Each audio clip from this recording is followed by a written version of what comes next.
नमस्कार साथियों, SK competition classes में आपका स्वागत है। आज 1 फरवरी 2023 के एसएससी जीडी में पूछे गए सारे शिफ्ट के जीएस के क्वेश्चंस हम देखेंगे। अगर आप चैनल पे नए हैं तो चैनल को सब्सक्राइब करके बेल आइकन दबा लीजिए ताकि नोटिफिकेशन आगे की भी आपको मिलती रहे। चलिए बिना देर किए हुए शुरू करते हैं आज का एनालिसिस। पहला सवाल जीएस का पूछा गया था, अर्थशास्त्र के रचनाकार कौन है। अर्थशास्त्र एक राजनीति पर आधारित पुस्तक थी। इसके रचनाकार थे कौटिल्य। इन्हें चाणक्य भी कहा जाता है। ठीक है, इनको चाणक्य भी कहा जाता है। इनके साथ ही अगर और भी रचनाएं देखें तो अष्टाध्यायी पाणिनि ने लिखी थी और मुद्रा राक्षस के लेखक थे विशाख दत्त। महाभारत के रचनाकार थे वेद व्यास और पृथ्वीराज रासो के रचनाकार थे चंद्रवरदाई। ठीक है, इनमें से कोई भी आगे की शिफ्ट में पूछा जा सकता है। अगला सवाल था, देवप्रयाग में भागीरथी किस नदी से मिलती है। देखो, पंचप्रयाग उत्तराखंड में है, उनमें कौन सी नदियाँ कहाँ पर मिलती हैं वो देख लो। देवप्रयाग में भागीरथी किससे मिलती है? अलकनंदा से। ठीक है, विष्णु प्रयाग में किसका संगम होता है? अलकनंदा और धौली गंगा का। रुद्र प्रयाग में अलकनंदा और मंदाकिनी। नंद प्रयाग में अलकनंदा और नंदाकिनी। ठीक, कर्ण प्रयाग में अलकनंदा और पिंडार नदी। अलकनंदा हर जगह कॉमन है, ये केवल चेंज हो रही, इनको आप याद ध्यान रखिए। किस खेल में अंडाकार आकृति और पिच की लंबाई 22 गज होती है? ये होती है क्रिकेट में। आपने देखा होगा उसके पिच का आकार जो होता है अंडाकार होता है। भारत के वर्तमान राष्ट्रपति कौन है? ये द्रौपदी मुर्मू हैं।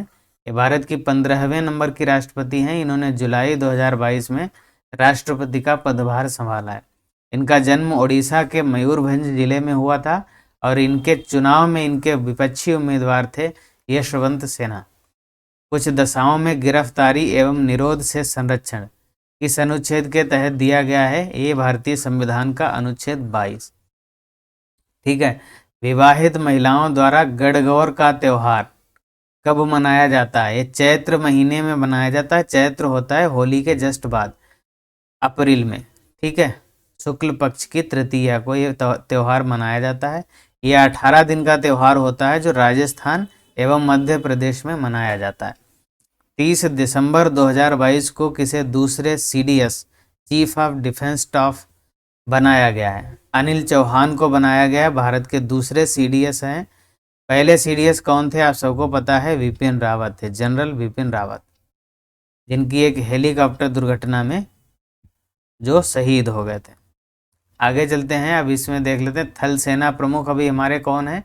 मनोज पांडे हैं। वायुसेना प्रमुख कौन है? मार्शल वीआर चौधरी हैं। और नौसेना के प्रमुख कौन है? आर हरि कुमार। ठीक है, नौसेना मतलब जल सेना।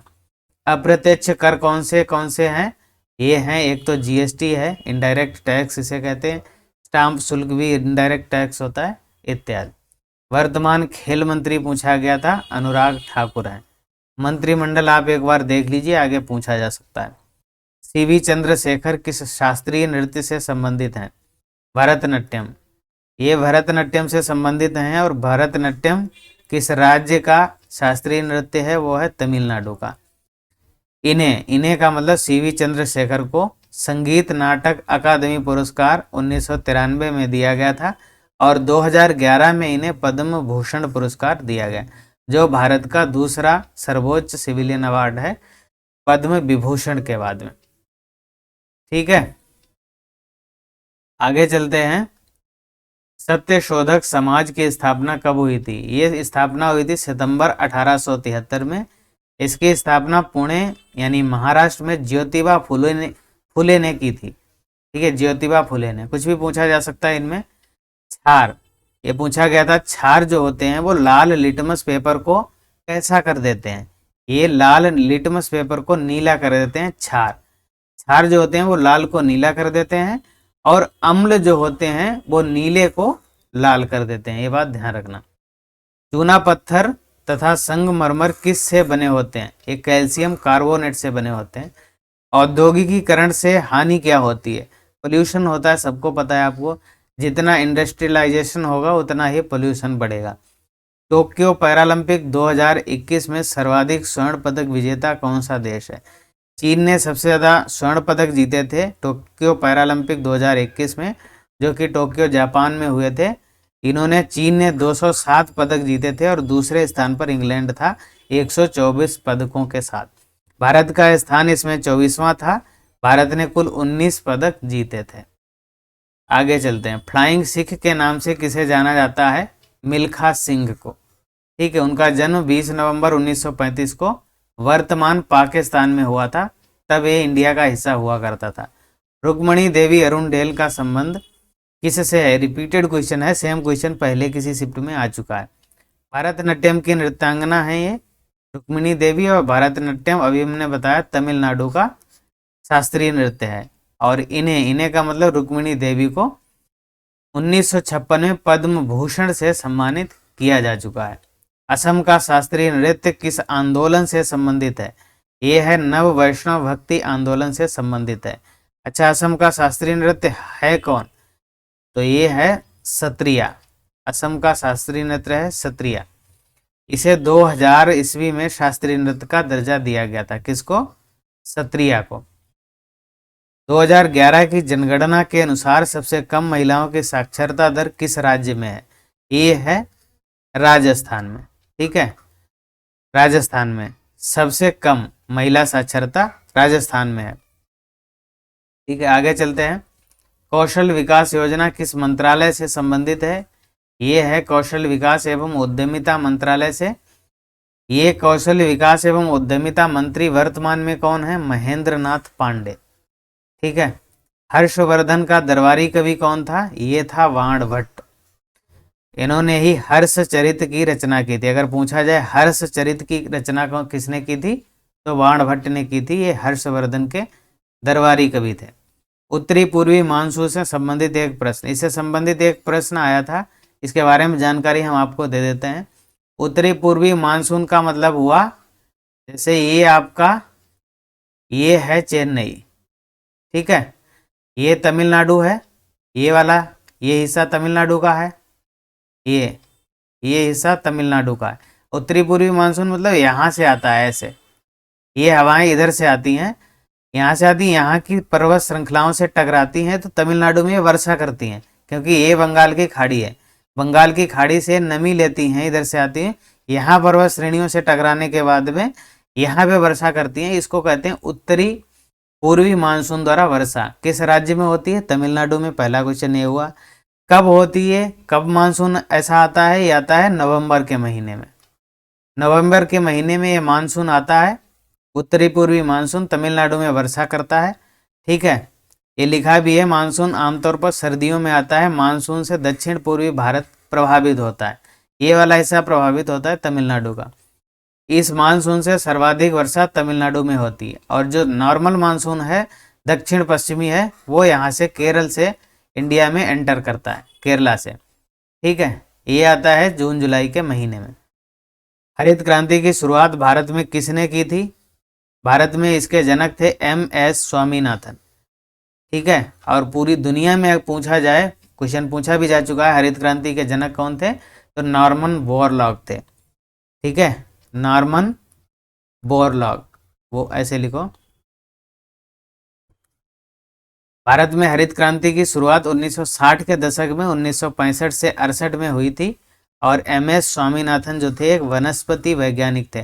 इसमें हुआ क्या था? हरित क्रांति में कुछ नहीं हुआ था, ऐसे बीजों का इस्तेमाल किया जाता था जिनकी उत्पादकता, प्रोडक्टिविटी जिनकी बहुत ज़्यादा है, बस हाइब्रिड सीड्स आज की भाषा में कह लो इनको। अच्छा, आपको एक सूचना देनी है कि हमारे चैनल पे जो है SSC स्पेशल GS का क्लास शुरू हो रहा है। बिल्कुल फ्री क्लास है, उसका कोई भी चार्ज नहीं है। उसमें आपको टोटल 50 क्लासेस में SSC के किसी भी एग्जाम के लिए सारी GS पढ़ाई जाएगी, टोटल 50 क्लासेस के माध्यम से। और उन सब का PDF भी आपको दिया जाएगा रिवीजन के लिए। ठीक है, तो आप इससे जुड़ना मत भूलिए। अगर आपको SSC के किसी एग्जाम का, किसी भी पोस्ट के लिए एग्जाम देना है, तो आप वो क्लास ज़रूर कीजिए। और इसके लिए आप चैनल सब्सक्राइब भी कर सकते हैं, ताकि नोटिफिकेशन भी आपको मिले। सदन चलाने के लिए कम से कम गणपूर्ति कितनी होनी चाहिए? गणपूर्ति का मतलब वो कोरम, QUORAM, कोरम। कोरम का मतलब कम से कम, सदन का मतलब लोकसभा या राज्यसभा। इसमें कम से कम कितने सदस्य होने चाहिए? टोटल सदस्य संख्या का 1/10 सदस्य होने चाहिए कम से कम। अगर इसे कम सदस्य किसी दिन उपस्थित हैं तो सदन की कार्यवाही नहीं होगी। जैसे लोकसभा में अगर 445 500 लोकसभा में टोटल 550 सदस्य हैं, ठीक है, 550 सदस्य का 10% हुआ 55। अब कम से कम 55 सदस्य लोकसभा में होने चाहिए तभी कोई कार्यवाही स्टार्ट होगी। अगर 55 से कम सदस्य किसी दिन उपस्थित हैं, लोकसभा की कार्यवाही स्टार्ट नहीं होगी, नहीं हो पाएगी। ये होता है कोरम, इसी को कहते हैं गढ़पूर्ति। कुल सदस्य संख्या का 1/10वां भाग होता है। निम्नलिखित में से कौन संक्रामक रोग हैं? ये है मलेरिया, टाइफाइड, चेचक, इन्फ्लुएंजा, ये सारे संक्रामक रोग हैं। इस अनुच्छेद में भारत को राज्यों का संघ कहा गया है। अनुच्छेद 1। अनुच्छेद 1 कहता है भारत राज्यों का संघ होगा। India will be the union of states. Pulakeshin द्वितीय ने किस नदी के तट पर हर्षवर्धन को हराया था? ये हराया था नर्मदा नदी पर। इसने 618 ईस्वी में हर्षवर्धन को हराया था। यूपीएससी यानी यूनियन पब्लिक सर्विस कमीशन के सदस्यों का कार्यकाल कितने वर्षों का होता है? ये 6 साल के लिए नियुक्त किए जाते हैं, या तो 65 साल की उम्र, जो भी पहले हो जाए। और वर्तमान में यूपीएससी के अध्यक्ष कौन है? मनोज सोनी है। हिंदुस्तान सोशलिस्ट रिपब्लिकन एसोसिएशन की स्थापना दिल्ली में हुई थी। पूछा गया है दिल्ली में कहाँ पर हुई थी? तो ये हुई थी फिरोज शाह कोटला मैदान में। इसके संस्थापक सदस्यों में से चंद्रशेखर आजाद, भगत सिंह, सुखदेव इत्यादि लोग थे। 10वीं पंचवर्षीय योजना की समयावधि क्या थी? पंचवर्षीय योजनाओं से संबंधित एक क्वेश्चन हर शिफ्ट में आता है, टाइम पीरियड ज़्यादातर पूछता है। 10वीं पंचवर्षीय योजना थी 2002 से 7 के लिए, और 7 से 12 के लिए 11वीं, और 12 से 17 के लिए 12वीं पंचवर्षीय योजना थी। 10वीं पंचवर्षीय योजना का प्रमुख उद्देश्य था गरीबी और बेरोजगारी को समाप्त करना। यह योजना अब तक की सबसे सफलतम योजना रही।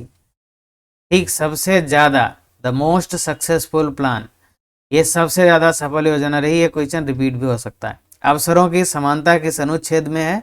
अनुच्छेद 16 कहता है कि भारत के हर नागरिक को अवसर की समानता उपलब्ध कराई जाएगी।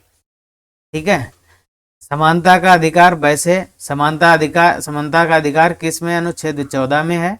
छुआछूत का अंत, अस्पृश्यता का अंत भी कहते हैं इसे, तो अनुच्छेद 17 में है। और उपाधियों का अंत अनुच्छेद 18 में है।